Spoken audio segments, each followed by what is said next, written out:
할렐루야. 우리 사랑하는 성도님들 한 주간 지난 3일간 평안하셨습니까? 우리 앞뒤 좌우 바라보면서 인사하겠습니다. 죄와 싸워 승리합시다. 죄와 싸워 승리합시다. 성경은 굉장히 독특한 책입니다. 왜냐하면 세상의 다른 종교들의 경전들을 보면 그 종교의 신이나 그 인물들의 위대함을 그리고 있지 그들의 연약함이나 부족함을 나타내고 있지는 않습니다. 하지만 성경은 달라요. 성경은 철저히 인간의 나약함과 연약함, 부족함을 숨기지 않고 있는 모습 그대로 다 온전히 드러냅니다. 오늘 본문의 주인공은 다윗이죠. 다윗은 유대인들이 가장 존경하는 세 명의 인물 중에 항상 꼽히는 위대한 사람입니다. 그는 어떤 삶을 살았습니까? 골리앗과 싸워 이겼으며 이스라엘의 2대 왕으로서 나라를 굉장히 부강하게 만들었습니다. 심지어는 하나님을 얼마나 경외했던지 하나님의 마음에 맞는 자, 하나님의 마음에 합한 자라는 이런 칭호를 받았어요. 그리고 다윗의 후손 중에서 우리가 알고 있듯이 누가 탄생하게 되었습니까? 예수 그리스도가 탄생하게 되었습니다. 이처럼 너무나도 위대한 다윗이지만 성경은 다윗의 이런 위대한 업적만을 그리고 있지 않습니다. 차마 입에 담기도 어려운 죄악들을 숨기지 않고 그대로 드러내고 있는 것이 바로 오늘 본문이죠. 이처럼 위대한 다윗도 넘어집니다. 이런 다윗의 모습을 보면 너나 할 것 없이 우리 모두 누구나 예외 없이 긴장하며 살아야 된다라고 저는 생각합니다. 저 같은 목회자들도 우리 중직자들도 모든 성도들도 그 누구도 예외는 없습니다. 얼마 전 우리 조국교회에 엄청난 영향력을 끼친 한 분 목사님이 계셨습니다. 그런데 그 목사님이 안타깝게도 7개를 보면서 이 목회를 그만두는 너무나도 안타까운 소식을 제가 이렇게 듣게 되었습니다. 이런 소식들, 이런 모습들을 보면 남일 같지 않게 느껴집니다. 누구나 방심하지 않고 늘 말씀 가운데 긴장하고 기도하며 살아야 되겠다라고 다시 한 번 더 생각해 봅니다. 그렇기 때문에 이런 모습들을 우리에게 주의를 주기 위해서 사도 바울은 고린도전서 10장에서 이렇게 말하죠. 10장 12절 말씀 함께 읽습니다. 시작. 그런즉 선줄로 생각하는 자는 넘어질까 조심하라. 하나님을 믿고 예수님을 믿고 우리가 교회에서 열심히 신앙생활합니다. 이미 우리 주 예수 그리스도께서 십자가에서 우리에게 완전한 승리를 허락하셨음에도 불구하고 우리는 날마다 세상과 더 못하며 살아가기 때문에 죄를 지을 수밖에 없는 연약한 존재입니다. 하지만 많은 사람들이 이렇게 죄와 싸우지는 않아요. 때로는 죄와 타협하며 죄의 유혹에 넘어가고는 합니다. 그래서 히브리서 기자는 우리에게 단단히 명심할 것을 분명하게 말해요. 히브리서 12장 4절 함께 읽습니다. 너희가 죄와 싸우되 아직 피 흘리기까지는 대항하지 아니하고. 히브리서 기자가 말하는 겁니다. 우리가 피 흘리기까지 그 죄를 추하게 여기며 온 마음과 정성을 다해 그 죄와 날마다 싸워서 승리하라고 우리에게 말하고 있죠.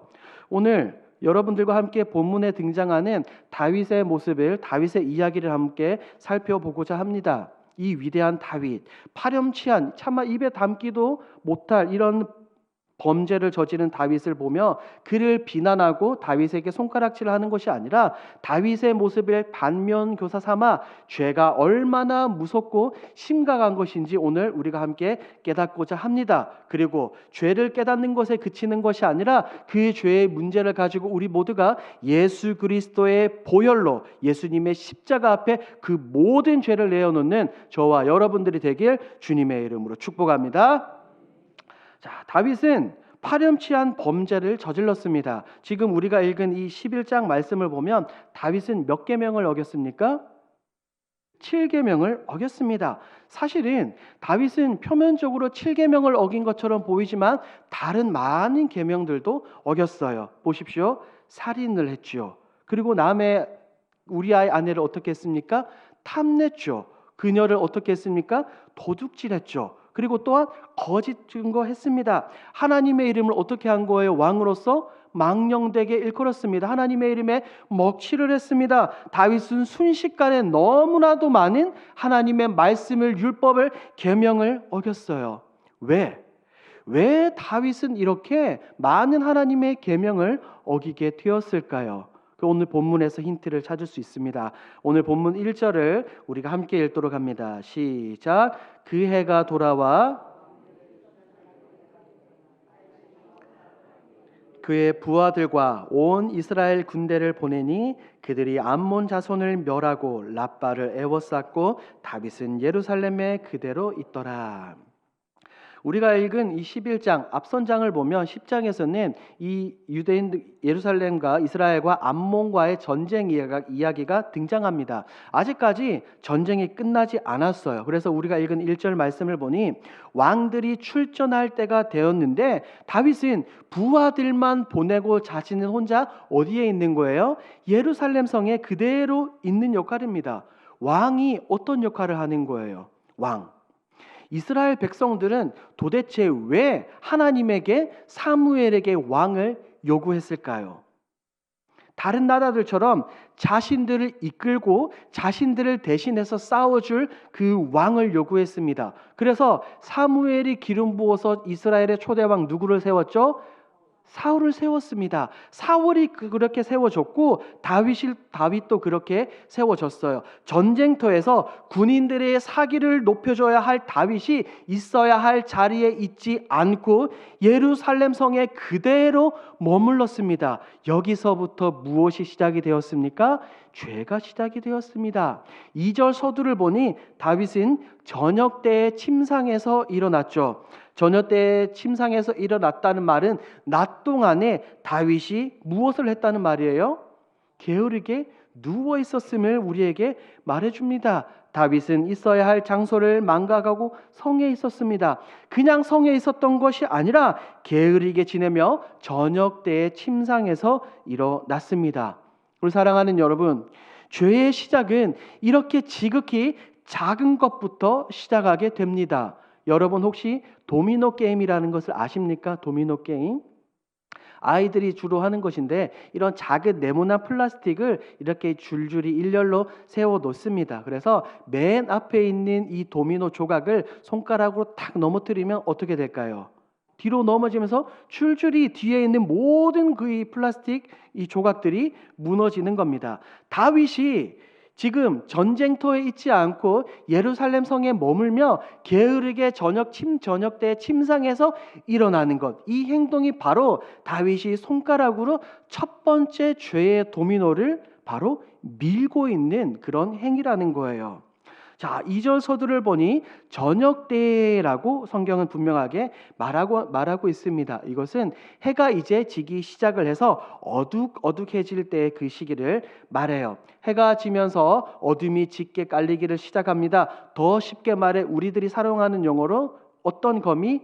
땅거미가 이제 지기 시작하는 바로 그때입니다. 이때는 이제 시야가 점점 어두워지며 사물을 분별하기가 굉장히 어려워지는 시기입니다. 요즘 같은 시대면 전기가 있어가지고 우리가 가로등도 있고 여러 가지 불빛 때문에 아직도 환하죠. 하지만 당시는 그렇지 않습니다. 달빛이나 횃불을 의지해서 봐야 하는 시간이에요. 멀리도 잘 보이지 않는 시간이 있는데 2절 말씀을 보니 한 여인이 목욕을 하고 있습니다. 한번 생각해 봅시다. 한 여인이 지금 밧세바가 자신의 집에서 몸을 씻고 있다는 말은 남들에게 잘 보이는 시간이기 때문에 몸을 씻는 걸까요? 잘 보이지 않는 시간이기 때문에 몸을 씻는 걸까요?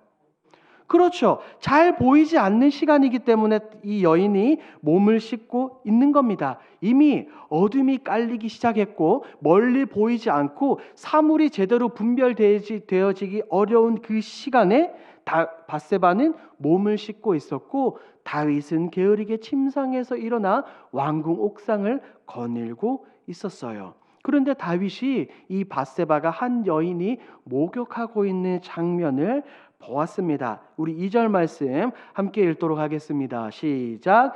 저녁 때에 다윗이 그의 침상에서 일어나 왕궁 옥상에서 거닐다가 그곳에서 보니 한 여인이 목욕을 하는데 심히 아름다워 보이는지라. 자, 성경은 말합니다. 한 여인이 지금 보이는데 그 여인이 어떻게 보인다고요? 아름다운데 어떻게? 심히 아름다워 보인다고 말합니다. 우리 사랑하는 여러분, 우리는 알고 있어요. 이 땅 가운데 죄가 어떻게 시작이 되었고 무엇을 통해서 죄가 들어오게 되었는지 우리는 알고 있습니다. 창세기 3장 말씀을 보니 하와가 선악을 알게 하는 나무를 뭐하니?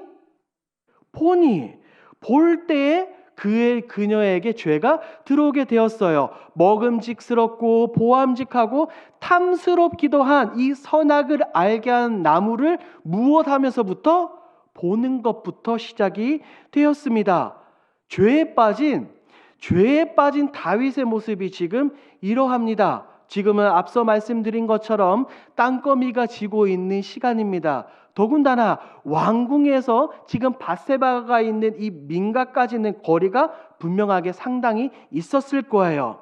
그리고 이 한 여인이 벌거벗고 샤워하고 있는 모습을 본다 한들 다윗은 그 자리에서 자신의 눈을 거둬야 했지만 다윗은 거두지 않고 그녀가 목욕하는 모습을 그대로 지켜보았습니다. 그런데 보았는데 아름다운 정도가 아니라 어떻다고요? 심히 아름답다고요. 지금 성경에서 말하고 있는 2절에서 말하는 여기에서 말하는 심히라는 단어는 이미 창세기 1장에서 똑같이 등장합니다. 하나님께서 말씀으로 이 세상을 만드시고 날마다 이렇게 말씀하셨어요. 하나님이 보시기에 좋았더라. 그런데 마지막 6째 날 동물과 사람을 만드시고 하나님의 형상대로 사람을 만드시고 난 이후에 성경은 분명하게 이렇게 기록이 되어 있습니다. 창세기 1장 31절 말씀 함께 읽습니다. 시작. 하나님이 지으신 그 모든 것을 보시니 보시기에 심히 좋았더라. 지금 창세기 1장과 사무엘하 11장에 나오는 심히라는 단어는 무엇과도 비교할 수 없을 정도로 최상급의 표현이에요. 하나님이 사람을 보시면서 너무나도 기뻐하셨다고 말하는 것처럼 다윗이 지금 이 목욕하는 밧세바를 보고 너무나도 세상에 그 어떤 것과도 비교할 수 없을 정도로 아름다워 보였다라고 성경은 말하고 있습니다. 저는 확신합니다. 저는 밧세바가 어떻게 생겼는지 별로 궁금하지 않습니다. 하지만 실제로 그녀가 밧세바가 아무리 못생긴 추녀라 할지라도 지금 다윗의 눈에는 어떻게 보였을까요? 심히 아름답게 보였을 겁니다. 왜 그렇죠? 다윗은 이미 무엇에 사로잡혀 있기 때문에 죄에 사로잡혀 있습니다. 죄에 완전히 사로잡혀 버려 자신을 통제하지도 못하는 다윗, 온통 그녀의 벌거벗은 몸에 관심이 집중되어 버린 다윗의 모습을 볼 수 있습니다. 이것이 바로 죄의 기민성입니다. 한번 따라해 볼까요? 죄의 기민성. 죄의 기민성. 이것은 죄가 빠르다는 거예요. 너무나도 빨리 다윗을 장악하고 다윗으로 하여금 범죄하게 만듭니다. 다윗을 찾아온 이 죄는 다윗을 그냥 내버려 두지 않습니다. 자신의 온 마음을 더 냉정하게 표현을 해볼까요? 다윗은 자신의 욕망에 그 자신의 욕정에 죄를 범하고픈 마음에 완전히 휩싸여 버린 것입니다. 죄는 너무나도 빨리 이처럼 사람들을 장악합니다. 가랑비에 옷 젖는 정도가 아니라 태풍이 불어치듯 허리케인이 몰아치듯 순식간에 우리 그리스도인들을 장악합니다. 이어서 3절과 4절도 우리가 함께 읽도록 하겠습니다. 3절 4절 시작. 다윗이 사람을 보내 그는 엘리암의 딸이요 햇사람 우리아의 아내 밧세바가 아니니까 하니 다윗이 전령을 보내어 그 여자를 자기에게로 데려오게 하고 그 여자가 부정함을 깨끗하게 하였으므로 더불어 동침하며 그 여자가 자기 집으로 돌아가니라. 자, 지금 욕망의 노예, 욕정의 노예가 된 다윗은 사람을 보내 시켜서 알아봅니다. 그의 충성된 부하 우리아의 아내 밧세바라는 사실을 다윗은 알게 됩니다. 여기서도 다윗은 멈추지 않아요. 전령을 보내가지고 그녀가 어떠한 사람인지 알았으면 멈춰야 됩니다. 하지만 다윗은 멈추지 않아요. 다윗은 어떤 여인입니까? 유부녀입니다. 더욱이 자신을 대신해서 전쟁터에서 열심히 싸우고 있는 우리아의 아내입니다. 이 전령의 보고를 받고 다윗은 멈췄어야 하나 다윗은 멈추지 않는 폭주 기관차처럼 죄를 향해서 달려갑니다. 그래서 사람을 보내 그녀를 어떻게 하죠? 데려오게 합니다. 다윗은 지금 온통 죄를 범한 자신의 욕구를 채우는 그 생각에 사로잡혀 무엇을 기억하지 못하고 있을까요? 말씀, 율법, 하나님의 이 계명이 하나도 생각나지 않습니다. 우리아가 지금 전쟁터에 나가 있는 이 밤, 오늘 밤 죄를 저지를 절호의 찬스, 최고의 기회로 여기며 그녀를 데리고 온 다윗의 모습을 우리가 볼 수 있습니다. 지금 다윗의 모습은 어떻습니까? 이성과 상식을 뛰어넘습니다. 이것이 바로 죄의 두 번째 특징, 죄의 대담성입니다. 한번 따라해 볼까요? 죄의 대담성. 다윗은 지금 거칠 것이 없습니다. 우리는 때때로 말도 안 되는 상황들을 보며 어떠한 죄를 저지른 사람들을 보면서 이렇게 말해요. 아니, 그 착한 사람이 그랬단 말이야? 아니, 어떻게 그 사람이 그럴 수 있어? 라고 놀라기도 합니다. 이것이 바로 죄의 대담성이에요. 대범해집니다. 다윗의 이 사소한 행동 하나하나가 이제는 어떻게 되는 거예요? 점점점 더 커지고 발전하고 있습니다. 다윗은 단지 밧세바만 범했던 것이 아니라 하나님의 말씀을 어떻게 한 거예요? 무시했습니다. 하나님의 말씀을 멸시했어요. 하나님의 말씀을 완전히 자신의 삶에서 완전히 뒤로 없애버리고 밟아버린 다윗의 모습을 볼 수가 있습니다. 그 결과 4절과 5절 우리 다시 한 번 더 읽도록 하겠습니다. 4절 5절 시작. 다윗이 전령을 보내어 그 여자를 자기에게로 데려오게 하고 그의 여자가 그 부정함을 깨끗하게 하였으므로 더불어 동침함에 그 여자가 자기 집으로 돌아가니라. 그 여인이 임신함에 사람을 보내 다윗에게 말하여 이르되 내가 임신하였나이다 하니라. 자, 다윗이 밧세바를 불러들인 날은 4절에서 말하고 있는 것처럼 이 여인의 무엇을 깨끗하게 한 날입니까? 부정함을. 지금 밧세바가 자신의 부정함을 깨끗하게 하고 샤워하고 난 이후입니다. 이것은 지금 이 성경이 말하고 있는 것은 밧세바의 여성적 생리 현상이 끝났음을 이야기하고 있어요. 생각해 봅시다. 왜 성경 굳이 지금 밧세바의 이 생리가 끝났다는 것을 분명하게 언급하고 있을까요? 저는 예전에 청년들과 함께 예배를 드리며 이 본문이 너무나도 궁금해가지고 제가 직접 산부인과에 전화를 걸었습니다.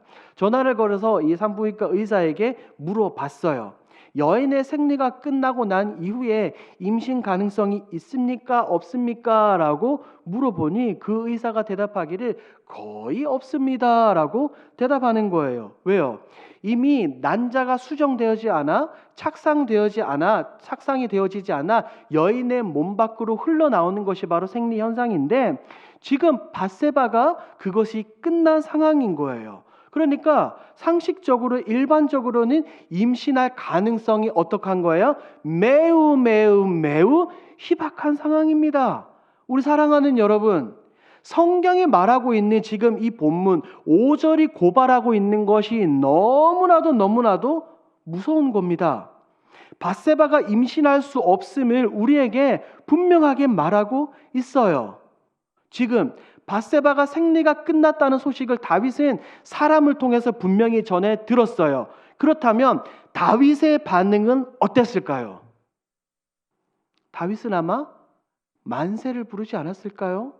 왜? 내가 지금 밧세바를 불러와서 동침하고 범죄한다고 한들 무엇이 남지 않기 때문에요? 흔적이 남지 않기 때문입니다.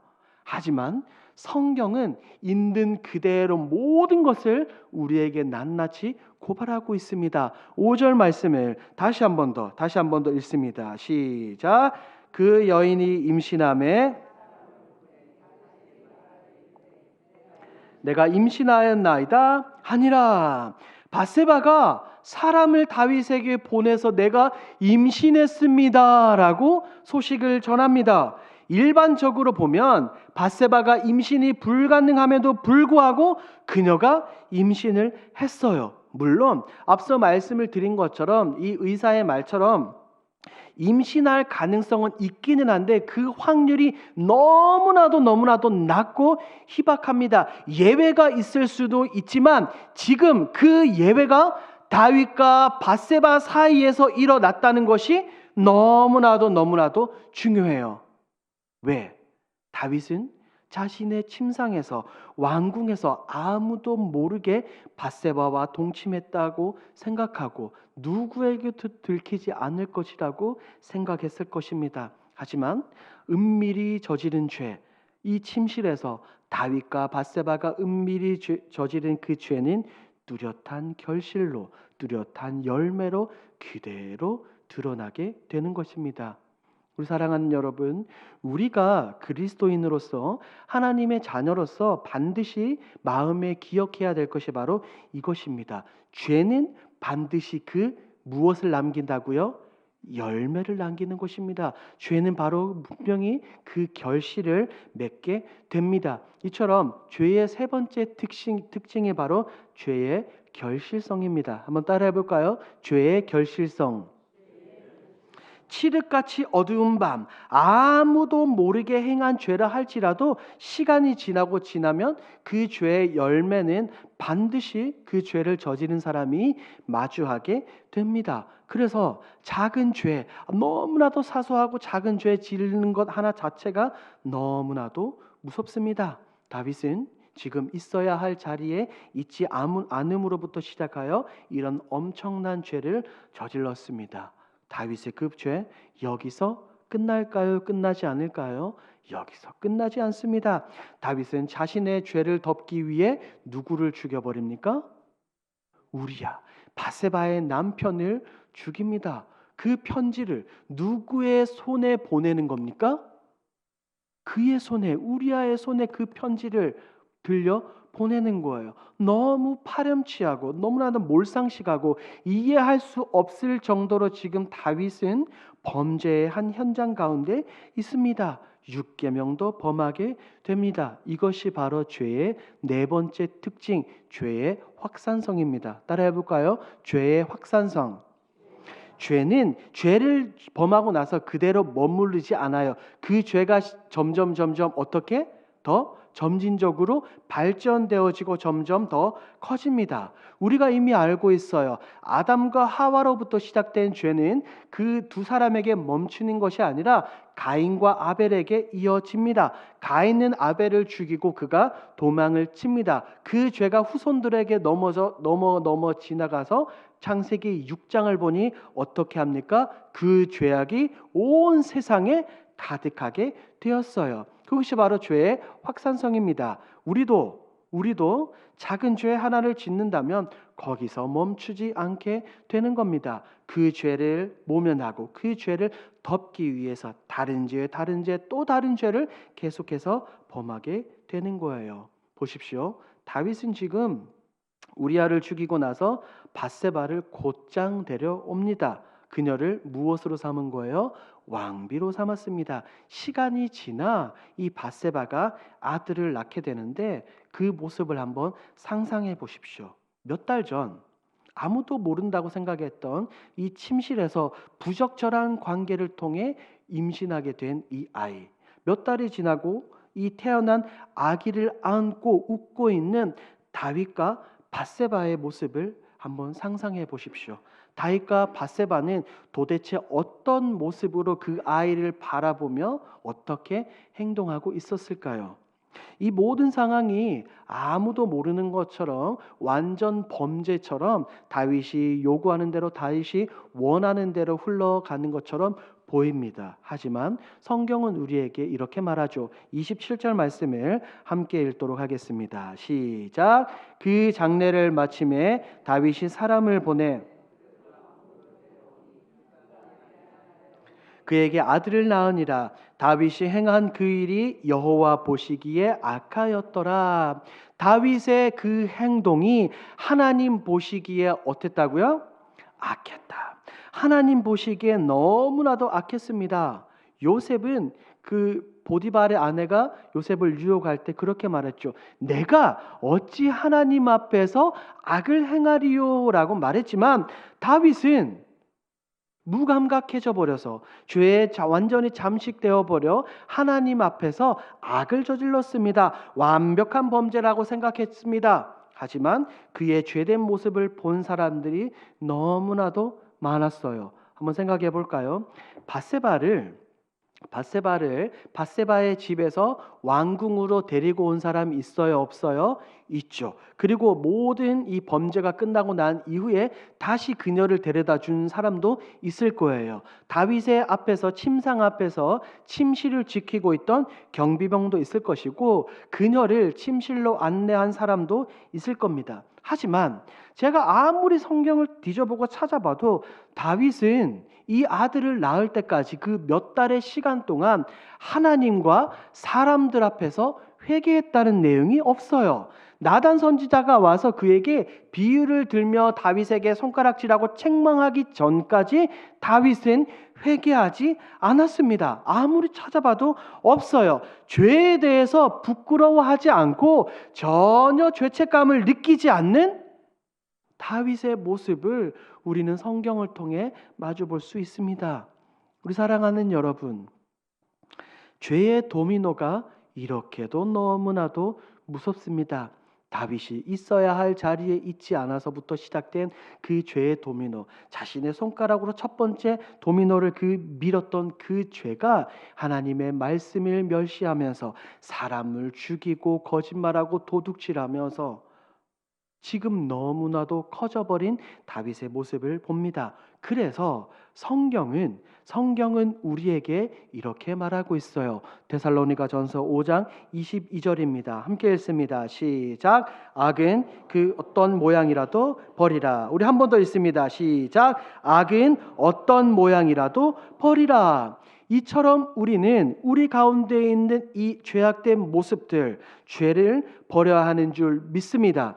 그리고 우리는 인간이기 때문에 너무나도 연약한 사람이기 때문에 때로는 죄를 지을 수도 있습니다. 하지만 어떠한 죄를 짓는다 하더라도 다윗처럼 시간이 지나 회개하는 것이 아니라 그 죄를 자각하고 나서 하나님 앞에 곧장 뭐 해야 되는 거예요? 곧장 엎드려야 되는 겁니다. 우리 주 예수 그리스도께 우리가 가진 그 죄의 문제를 가지고 나아가 그대로 토해 놓으면 하나님께서, 우리 예수님께서 십자가 보혈로 말미암아 우리의 죄를 용서해 주실 줄 믿습니다.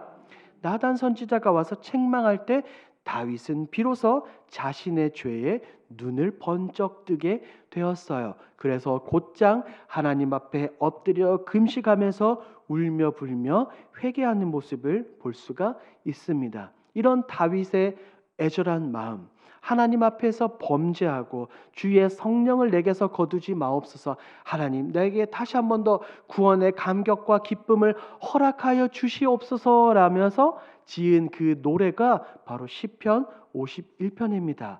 여러분들이 나중에 시간이 되실 때 이 시편 51편을 묵상해 보십시오. 다윗의 구구절절한 안타까운 마음, 하나님을 향한 그 애절한 마음을 그대로 느끼실 수 있을 것입니다. 우리 사랑하는 여러분, 죄는 히브리어로 하타라고 이야기합니다. 이 원어의 뜻이 재밌어요. 그것은 이 관역을 빗나간다는 겁니다. 화살을 쏘았을 때 우리가 올바르게 쏘면은 이 화살이 어떻게 되는 거예요? 관역에 적중하게 되죠. 제대로 쏜다면, 집중해서 제대로 쏜다면 가운데 10점 만점에 박히게 될 것입니다. 하지만 우리가 이 관역이 빗나간다는 것은 어떤 의미입니까? 우리가 하나님의 자녀로서, 그리스도인으로서 마땅히 살아야 할 그 삶의 방식에서, 그 관역에서 어떻게 멀어지는 것을 이야기합니다. 하나님의 말씀과는 완전히 동떨어져 신앙생활과 믿음과는 완전히 분리되어져서 삶을 살아간다는 것을 우리에게 말해주고 있어요. 우리는 어떠한 삶을 살아가야 됩니까? 하나님께서 말씀하신 길, 선하고 바르고 정직한 길로 가야 될 줄 믿습니다. 때로는 탕자처럼 아버지 집에만 머무는 것이 아니라 때로는 세상이 좋아서 썩어 없어질 것들에 그것에 관심을 두고 살아가는 경우가 너무나도 많습니다. 어떤 사람은 요셉처럼 죄의 유혹을 간절히 열정적으로 뿌리치는 사람이 있고, 또 어떤 사람은 오늘 본문에 등장하는 다윗처럼 죄와 타협하며 죄에 빠지는 사람들이 있습니다. 우리 사랑하는 여러분, 우리는 어떠한 삶을 살아가야 되겠습니까? 요셉과 같이 어떤 죄를 저지른다 하더라도 그 순간 하나님 앞에 무릎 꿇고 엎드리며 회개의 마음으로 나아가시길 우리 주님의 이름으로 축복합니다. 오늘 우리는 이 다윗의 모습을 통해 죄가 얼마나 무서운지 우리가 깨닫게 되었습니다. 죄는 여러 가지 특징을 가지고 있어요. 첫 번째, 죄는 너무나도 빠른 죄의 기민성입니다. 두 번째, 죄는 대범해집니다. 죄의 대담성이죠. 죄는 반드시 그 열매를 맺게 됩니다. 세 번째, 죄의 결실성입니다. 네 번째, 죄는 하나에만 머무는 것이 아니라 죄는 점차 발전하고 또 다른 죄를 가지고 오게 됩니다. 네 번째, 바로 죄의 확산성입니다. 죄는 빠르고 대담하며 반드시 열매를 맺고 더 확산되어집니다. 그러므로 사랑하는 여러분, 우리가 요셉과 같이 때로는 나단 선지자가 와서 책망한 이후에 다윗의 모습과 같이 늘 죄와 싸워 승리해야 되는 줄 믿습니다. 죄를 저지른다 하더라도 그 죄를 덮기 위해서 거짓말하고 하나님의 계명을 무시하는 것이 아니라 바로 꿇어 엎드리고 예수 그리스도의 십자가를 붙드십시오. 우리가 찬양으로 고백했던 것처럼 예수님의 십자가 보혈로 인해 우리의 그 모든 죄는 깨끗게 되는 줄 믿습니다. 예수님의 십자가와 예수님의 십자가 그 보혈의 피를 의지함으로 말미암아 승리의 삶을 살아가는 저와 여러분들이 되길 우리 주님의 이름으로 축복합니다. 아멘.